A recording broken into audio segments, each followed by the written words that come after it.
बिस्मिल्लाहिर्रहमानिर्रहीम। अस्सलाम वालेकुम नाज़रीन, मैं हूं मलक रफ़ाक़त अवान।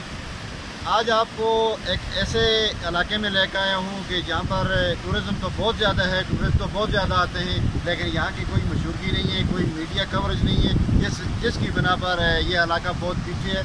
ख़ास तौर पर इस इलाके की खूबसूरती आप देख सकते हैं कि ये नारान और कागान के दरमियान में राजवाल के नाम से ये एक खूबसूरत सा इलाका है, खूबसूरत सा गांव है।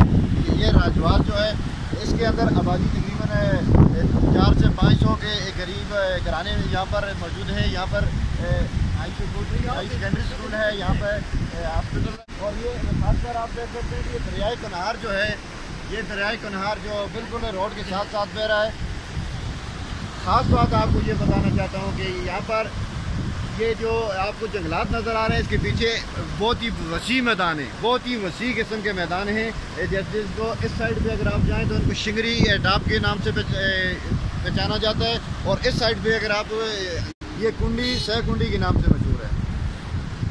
तो ये आप सामने होटल्स देख सकते हैं, ये 3 स्टार होटल्स हैं। बहुत ही खूबसूरत जगह है, बहुत ही खूबसूरत व्यू है। मैं अपने नाज़रीन से, देखने वालों से, चाहने वालों से गुजारिश करूंगा कि ज़्यादा से ज़्यादा जो है यहाँ पर राजवाल की तरफ रुख करें। राजवाल में आने की यहाँ पर आपके लिए बहुत ही खूबसूरत मकाम है, बहुत ही खूबसूरत व्यू है। आप खुसूसन दरिया की साइड पर आप ये एक मनाज़र देख सकते हैं। तो इजाज़त दीजिए, अल्लाह हाफ़िज़।